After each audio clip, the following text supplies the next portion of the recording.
Up north or down south? Which one? Decide on south. Went north for Easter. I've £47.90 at my disposal, a week's dole. Could go far in that, but I know I'm not going to get a ticket. I have to eat, fill a few curves in my jeans, so I'll take my chance and travel free. First southbound train comes. Doors slide back. Jump on.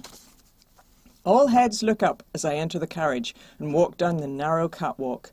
I studiously check for my seat reservation, rejecting a few as I go. I think, don't the people in this carriage look funny, because the tickets, bearing the comment reserved, seem to be sticking up from the backs of their heads. Typically reserved English people. See a 4-seat table in front of me, and a nice-looking guy sitting in the window seat catches my eye. I'm thinking holiday romance. I sit in the seat opposite to him, and we connect knees. Sorry, where's the seat belt? He seems shy, but looks. He likes me. The train starts. The guy gets up and goes in the direction of the buffet car. He smiles his brief departure at me, to which I give my hurry back honey smile. All tickets and rail cards, please. I don't believe it. It's sod's law that when you have a ticket, it won't be checked and vice versa. Get up, move down the train. With any luck, someone will activate the disabled alarm in the toilets, or a drunk will assault the ticket collector before he reaches me. Some carriages away, the automatic door opens, and the air is thick with eye-stinging smoke. There is an immediate change in carriage ethos. The people are louder here and happier. I go to a seat opposite where 4 Glaswegians, by the sound of it, are playing cards for 10p. This is more like the holiday atmosphere. Soon get offered a bottle of export lager by one of them, which I take. One of them moves to a seat beside me. He wears a sleeveless t-shirt, and I have to admit he has a body like Adonis, which is unfortunately counteracted by the fact that he has a head like Igor. He works on the rigs. He starts telling me how the company blood tests you for alcohol level, and how he's going to be chucked out of his job. A tub of nuts is passed to me. I grab a handful, even though I get the feeling that there are probably 4 strains of urine in them. He makes some jokes to do with nuts. I'm a nut. I've finally cracked. I've come out of my shell. I start getting in on the act just to show him how cruel he's being, making someone sit through such abysmal jokes. I say, I once knew a nut. Hazel was her name. Her favourite musician was Mark Almond, who was more fruit than nut. He starts to get mildly pissed off with me. There's a bloke across from me sitting snoring with his head back, mouth open, and I imagine how it would be if a peanut was to hit on the back of his tongue and hurtle down the throat past the fibrillating flaps of skin, whacking them like metal arms on a pinball machine. Just to see, when no one is looking, I throw a peanut. It hits him on the chin and he wakes up. Too many flies in here, mate. I look out the window. It is high summer, yellow and dusty and pale green. I take a mental note of the view. Holiday snaps. The ticket collector hits our carriage. He has his cap pulled down over his brow, to hide his Neanderthal ridge, no doubt. I shuffle past Igor Adonis's knees to make my escape.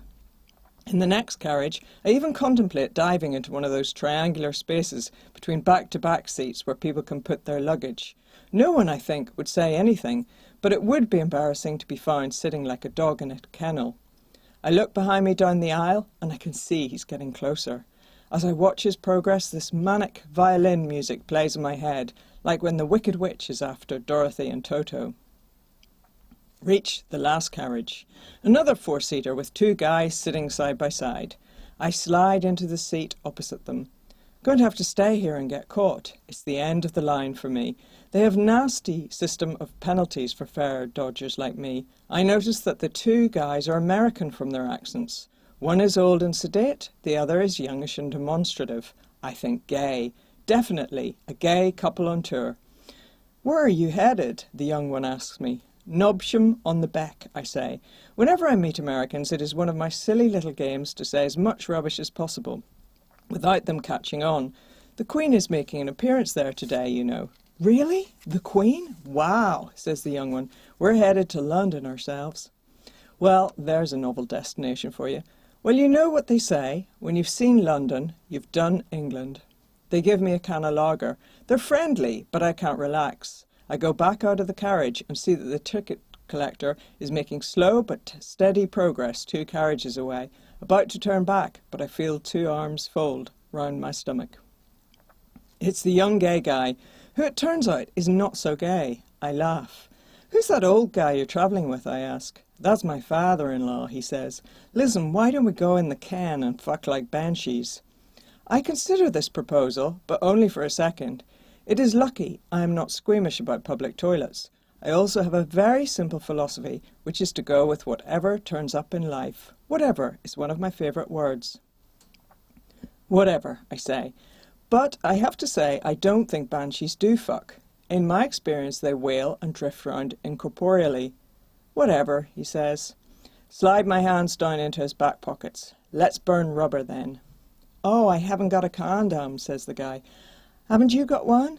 No, because bringing out a condom is like waiting for the kettle to boil. Also, it tends to slip out of your pocket at the most inconvenient times. E.g., when you're at an interview, when you're at your great aunt's birthday party. So what? I decide to do without it.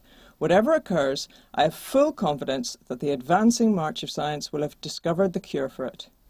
We go to the toilet. Now I realise why the Americans call it a can. These small metal boxes are very hard to get into without a can opener. Finally, we work out how to open the door. Amazingly, it is all clean white plastic inside, not what you expect at all. Really have to commend British Rail. We start tearing each other's clothes off, and the buttons fly off and spit at the walls. There's not much room, which cramps my style, not to mention other things. I start off in the ostrich position with him from behind and me facing downwards, but the train jolts too much, and I'm at risk of bouncing against the wall and paralysing myself at the neck. We change to the koala bear around the tree position, and this is more like it. There's a full-length mirror that I can see us in over his shoulder. There's the deep, grinding, shunting noises of the wheels on the tracks, the breathless sighs of the airstreams hitting the metal, but then the floor bounds too alarmingly like there is an earthquake below our feet, and we go flying. I burn my back on the air-blow hand dryer. It's crazy, violent, dangerous. Finally, he's through.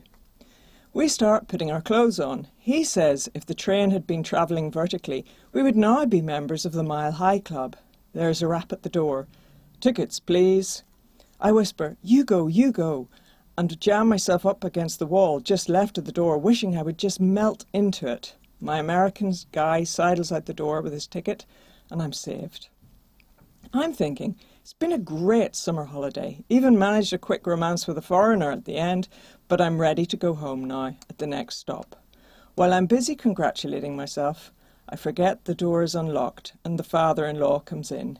He looks shocked to see me standing with half my buttons undone, but recovers himself admirably. End up going much further than I planned.